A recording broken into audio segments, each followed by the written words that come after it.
Hey everyone, my name is Gabriel Biderman from National Parks at Night.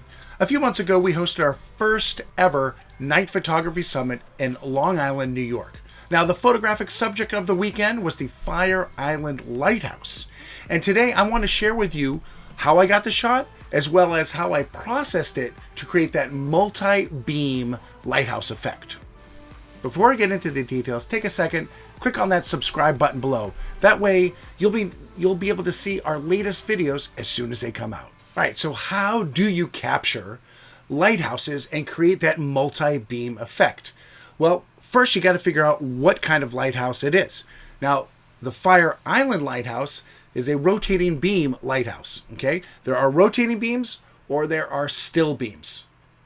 The still beams don't move, but you could still see the beam-like effect on most of them because the window pane that they're going through, has those slats in it, the wood or metal slats that create that beam-like effect. I personally like the rotating beam lighthouses. They give you the creative advantage to really choose how wide or how thin that you want your beams to be, that you can really interpret the lighthouse as you want to.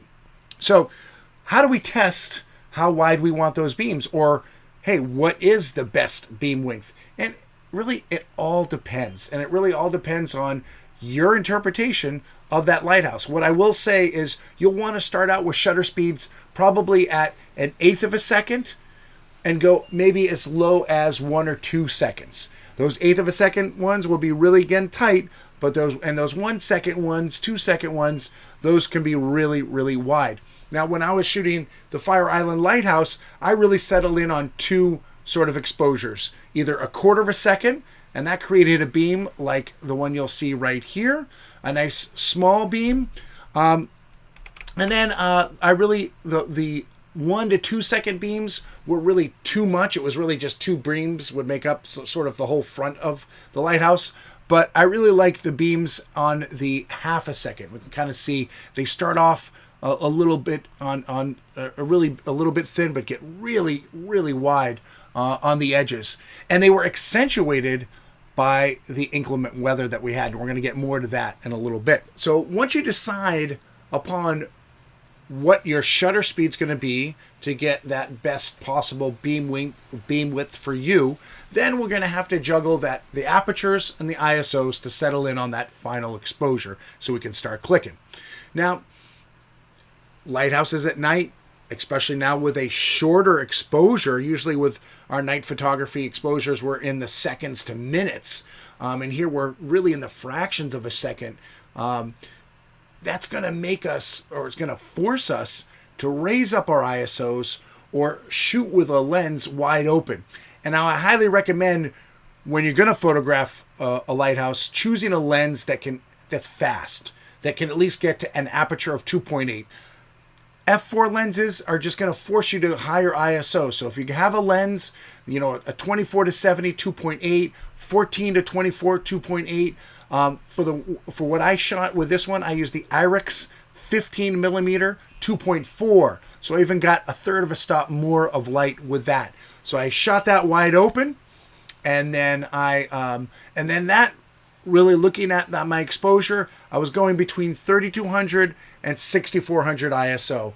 3200 tended to be a little darker, and I finally kind of centered in and was happy with 6400 ISO. When we're taking these pictures in the field, keep an eye on the back of your screen.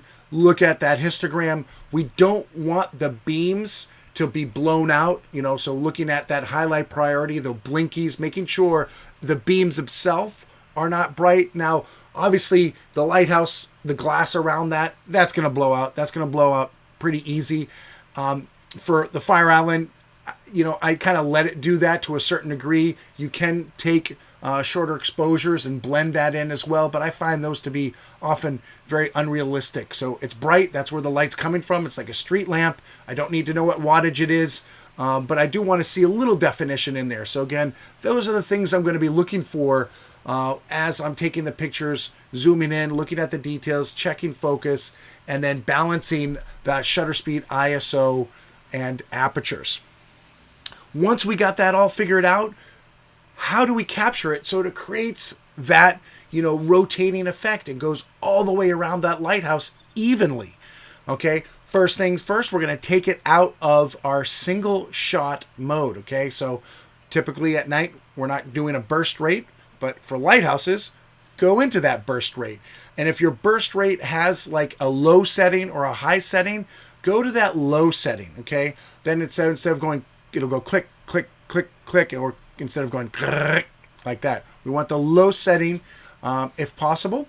And then, again, we don't want to trigger it with our finger. That'll cause camera shake no matter how sturdy your camera is on your tripod. So attach a cable release, something like the Velo Shutter Boss. And we're not going to use the intervalometer part of it. We have our settings already on our camera. Let's say that quarter of a second.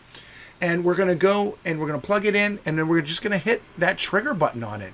And if we're in that burst rate, if we keep our finger on the button, it will continue taking pictures. And basically, the important thing is you want to line up the light in your sights, right? Don't be looking at the camera. Obviously, you got it all composed and everything. But wait until that beam hits a certain spot, okay? Depress the shutter. Keep it depressed down until it makes that full rotation around and ends up at that same location. Then release the shutter. Try it again. Get different sort of, definitely capture it a few different ways.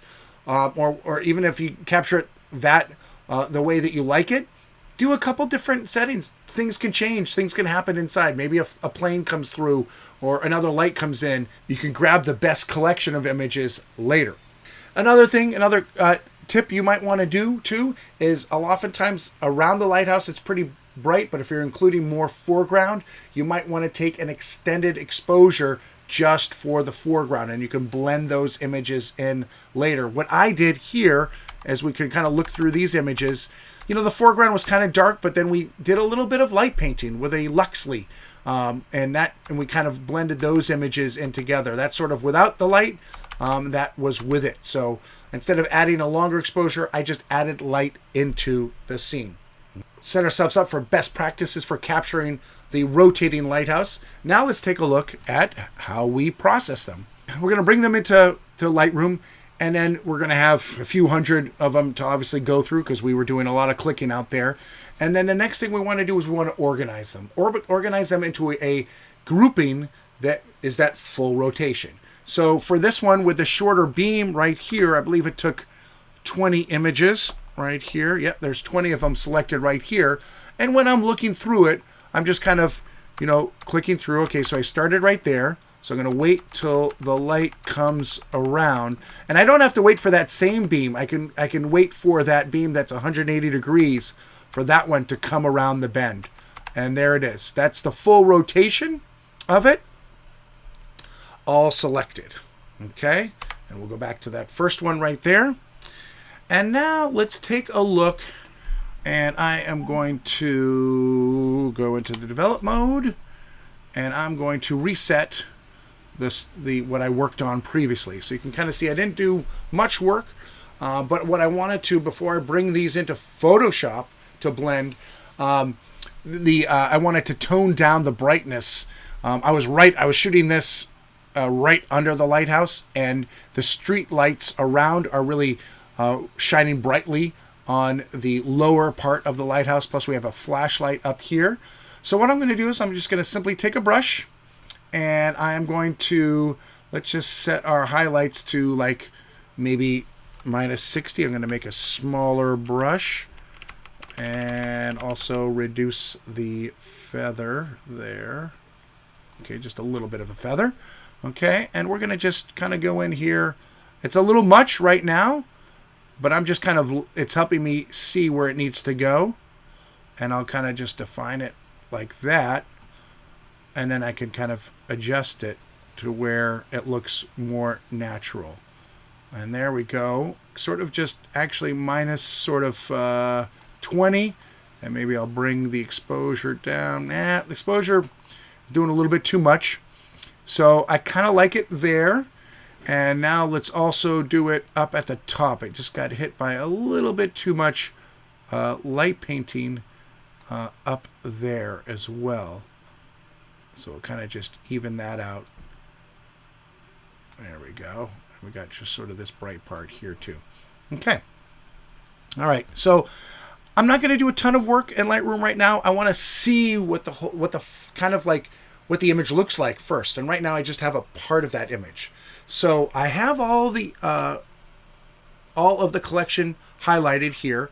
So once it's all highlighted, I'm going to go into Photo, and I'm going to go into Photo Edit In, and then all the way down to the bottom, Open as Layers in Photoshop. Okay, now depending upon how many images you have, I think when I timed this with 20 images, and these are D750 files, this took about a minute to kind of come together in Photoshop. To save us that minute, I already processed it right here. So let's fit it to the screen. And this is what it's going to look like. Open up from Lightroom as layers in Photoshop. Basically, you're going to select all the layers, so all the way down the bottom while hitting Shift. All the layers are selected. And in this right here where it says normal, that is your blend mode. So you set the blending mode for the layer. And we're going to change that from normal to lighten. And just by hovering over, you're seeing the effect. And lighten mode basically lets all of the bright elements in the scene in each one of those layers come through. Okay, this is a popular mode. This is usually how we stack our stars, our star trails as well. Same idea. The light beams are bright, so we can use the lighten blend mode. Voila. And that's looking great right there. Now, you can continue to edit this in Photoshop. I like editing in Lightroom. I've got I'm using Photoshop just for the layer blending mode. I'm done. I didn't need to work on individual layers. Maybe you work on removing an airplane or something like that with an individual layer here. You can do that. But I'm just going to take this and I'm going to compress it a little bit because it doesn't need to be a 20 image file. I'm going to flatten the image right here. The rest of the processing go by a little quicker. And then I'm just going to simply save. Go into File and File, Save right here, or Command Save.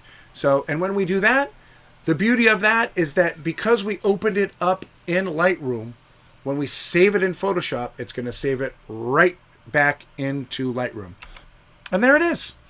Okay? Now,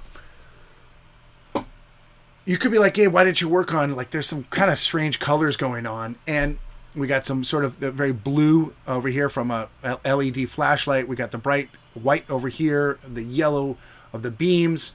For me, I see lighthouses in black and white, unless it's a super, super colorful lighthouse. For me, I envision, especially at night, in black and white. When these beams, it just kind of creates this, your focus is on the composition and the beams and the structure of it. So I didn't work on the color. I'm not going to work on the color because I'm going to open it up in my favorite black and white processing. You can do it in Lightroom, but I really like working on black and white images in Silver Effects Pro.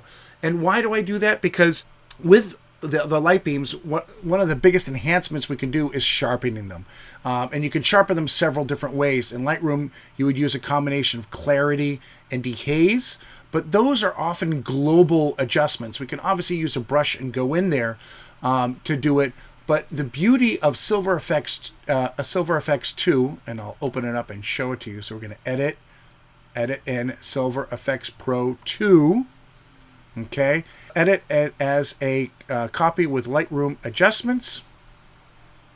Okay, and the sharpening or clarity function in Silver Effects Pro is called structure, and it's probably one of the best defining things we can do in almost any software. And mainly, I just love the way it has this sort of high pass sharpening. So it's sharpening the edges, but also that you can divide it and only focus on your highlights, midtones, and shadows.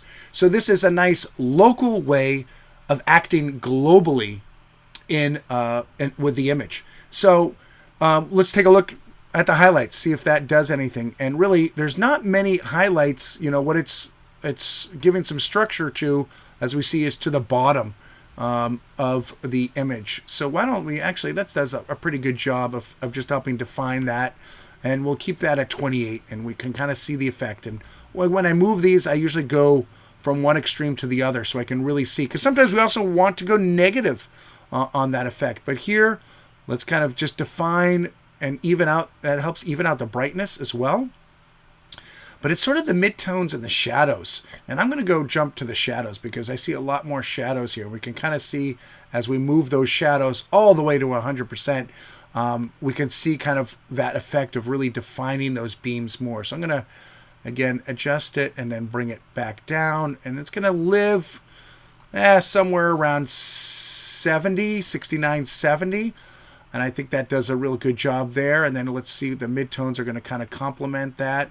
And that actually is doing nice for the lighthouse itself right there. But again, I don't like kind of how it's making the lighthouse a bit too grungy on the bottom. So I'm going to kind of keep that one, the midtone, around 30, 33%. Okay. Now there's tons of other things you can do in Silver Effects. This is not a Silver Effects lesson, but I want to show you how I quickly get into black and white and get back into Lightroom to do the rest of my edits. Again, by saving it because I open it up in Lightroom. When I save it, it's going to save it back into Lightroom. And there it is. Okay? So, let's look at now what that clarity and dehaze can do globally to this image. So let's move it around, and that just kind of enhances it a little bit more. I'm keeping an eye with the lighthouse. Again, here's the full Monty, 100%, and it just very vivid, very much, let's say. So I'll just bring that back down. And again, I'm keeping an eye on the structure of the lighthouse. I want it to be, again, smooth and defined, but not grungy. So I kind of settled in on a 30. Let's look at dehaze as well. And dehaze is kind of nice. It's actually darkening those blacks and kind of giving an evenness to the beams here. The beams still need to get brighter, but before I jump to that, I'm going to just do one final brush on toning down this lighthouse. Right now, my highlights, I think from my last adjustment, are minus 65. Let's kind of come back down here and see if we can just kind of even that out just a little bit more. Let's see if there. And now, not much, maybe just a little. So hold that thought for a moment, people. And let's get, I'm actually going to attack it with less flow. Okay? So by attacking it with less flow, I'm not putting 100%. I'm not painting 100% with it. Let's knock it down to like 30, 37, and I'm at 50% flow. So I can kind of just, there it is, finesse it in there and kind of just use strokes to kind of just even out that exposure. That looks pretty good. Let's just hit this up here a little bit more too. And with this, when we use, not a less flow, if we continue to go over on it, that's how we can kind of add to it right there. Okay, so that's just kind of bringing the overall brightness of that lighthouse just a little bit more even. Now, could be happy with this, but I do want to just bring a little bit more. I want to extend the brightness of those beams just a little bit more. They're so vivid right in here, and they're good, but they get kind of muddy and dark there. And I really want to kind of make those beams just a little bit brighter. So I'm going to go here. I'm actually going to go with my feather. Let's keep that. But I'm going to go back up to 100% flow, take a new brush, 50% brightness, make it big. And again, I'm just in highlights right here. So I really am just brightening the highlight area of here. It's a very subtle effect right here, and I'm helping lay down that mask. But now with that, we can kind of see what that's doing. Okay, and with the highlights, I don't mind going 100% negative or plus on highlights, and then with the exposure, I might just bring it again, keeping an eye on sort of where I didn't hit right here. I don't want to define that so much, but I want to make it even, and it's kind of just a little bit more right there. Now, I was a little sloppy with laying down that mask, and as we hover over it, we can kind of see that it's also spilling onto the lighthouse. So I'm going to show that layer, go over here to erase, and I'm just going to erase that brightness that's spilt onto the lighthouse, because we're trying to keep the lighthouse kind of a little bit darker, a little bit controlled, but we're still trying to brighten those beams a little bit more. Okay. All right. And then we will look at that right there. And that is almost it. Now, the one other thing I'm going to do here is if we look at this at 100%, it looks very granular. It's granular because it was shot at 6400 ISO. It's granular because there's actually particles in the air. There's rain, there's dust, and that's what's shining and lighting it up.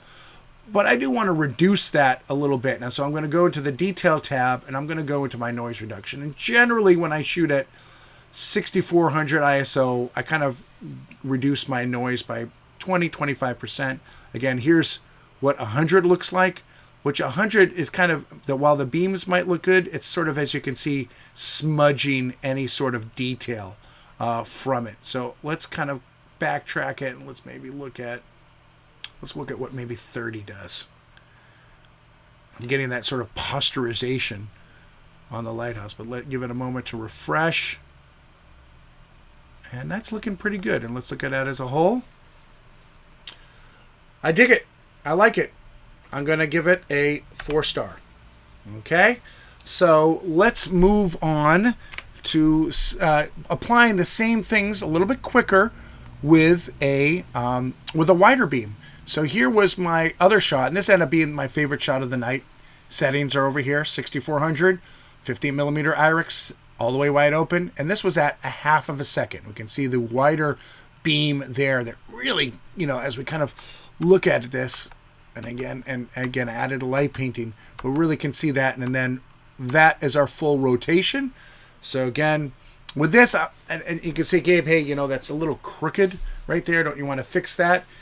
Yes, I do want to fix that. Let me explain that I was shooting this with a group of people, and we all needed to be as center as we could. So this was like a really interesting tripods being kind of stacked upon tripod angles. So I wasn't able to get that perfect composition, but I was shooting wide enough that I knew that I had enough room to crop and get the right angle post. But let's blend it first. Again, let's see the picture, the completed blended picture first, and then we can work on those edits in Lightroom afterwards. So again, here we go.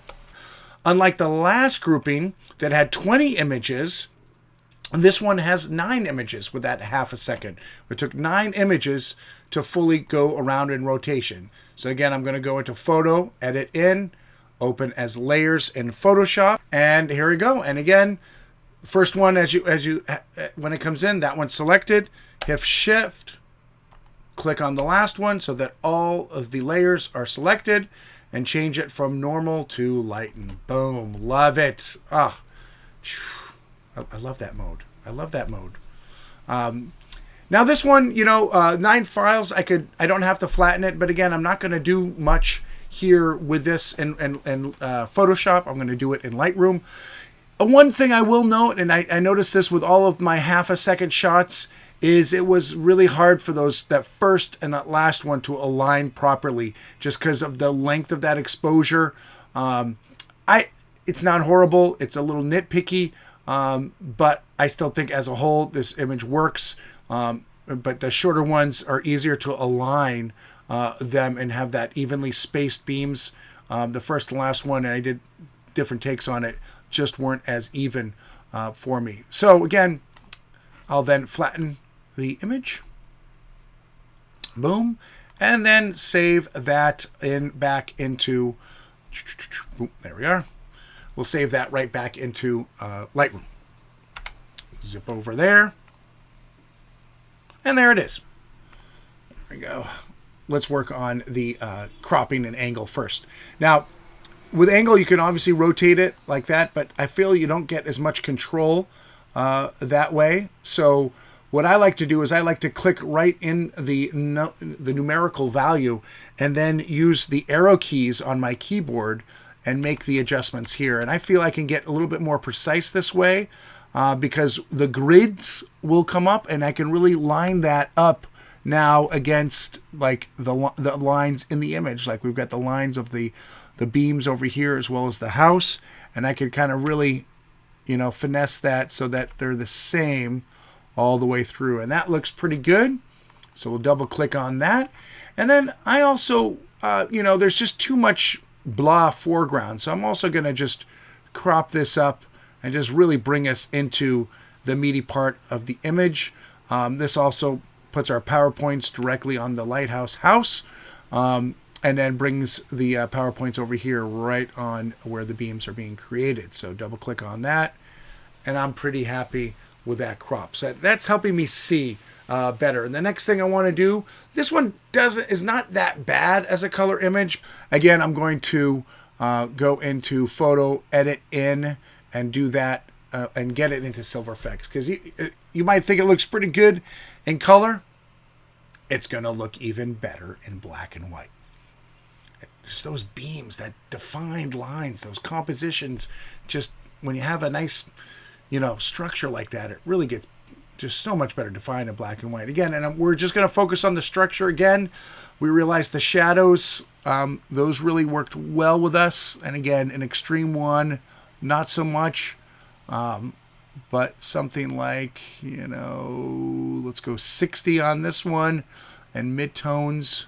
See if that's just defining it a little bit more. And again, look what it's doing with the, I don't like how it's sort of bringing out a little bit too much detail on the lighthouse itself. I kind of want to leave that probably around the 30 value. Highlights do anything. Actually, by lessening it, it does a little bit, getting a little bit more definition up, just a smidge much over there. Okay, so that looks good. Let's save that, bring that back into Lightroom, and there we go. Cool. And let's go into our global clarity. This could use a little bit of it all the way around, and again, extending it and then bringing it back. And boy, that 30 looks good. Let's define it a little bit with the dehaze. Good. I love the clouds. Just kind of, you can see through the beam and into the different clouds over there. That looks good. And again, going into our detail and bringing that noise reduction up to probably, let's go, we like that 2930 before. This is a similar image. Voila. That's good. I'm happy. I'll give this one a 5-star.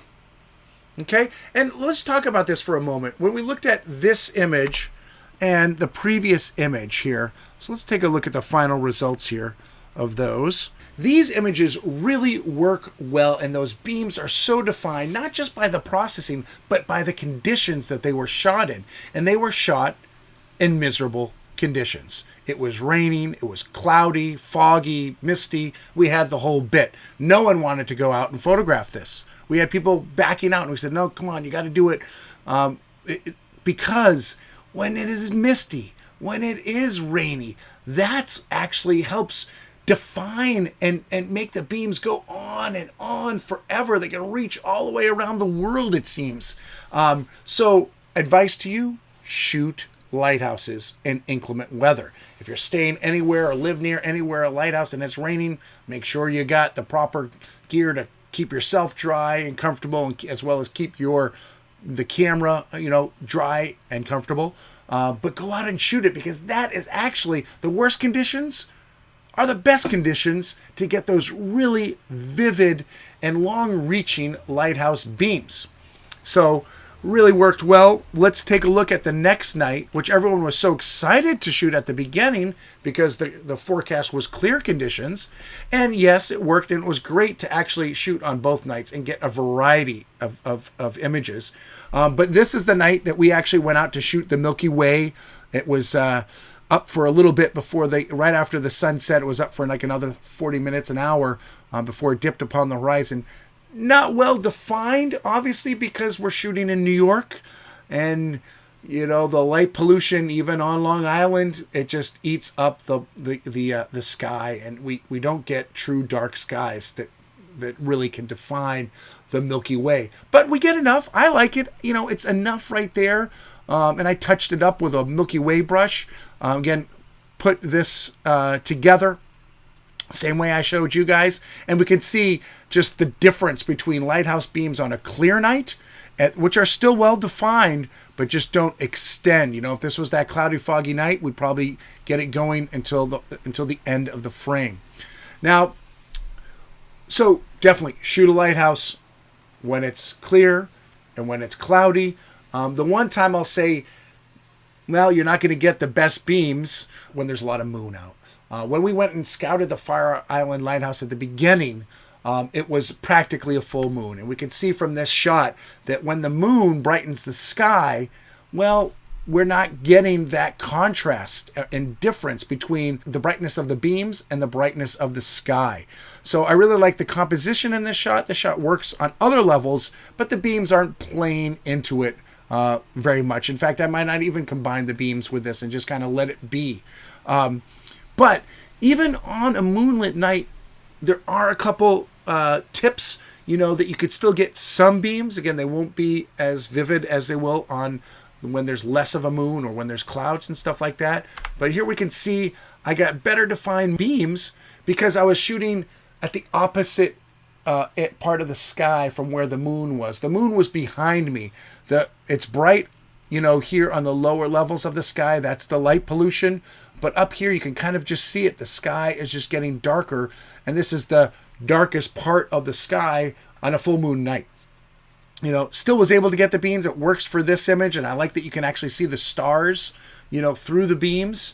But if you're going to continue to shoot or take up shooting lighthouses, pray for rain. Pray for at least mist, fog, and clouds. That's why they were put there in the beginning, right? To help us see through those conditions. So I hope it helps inspire you to go out and capture and create some really amazing images of lighthouses. Really, thanks for tuning in. Feel free, to ask any questions and continue the conversation in the comment section below. Don't forget, of course, to like and subscribe to our channel. You want to learn more about night photography?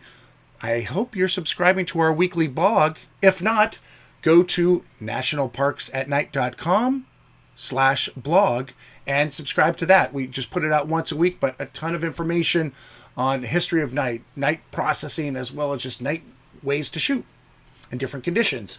If you want more of that hands-on experience, why not take a workshop with us? You can learn out more information about where we're hosting the latest workshops in all these amazing and beautiful locations at nationalparksatnight.com, linked right there. Again, my name is Gabriel Biderman. Thanks so much for tuning in, and seize the night!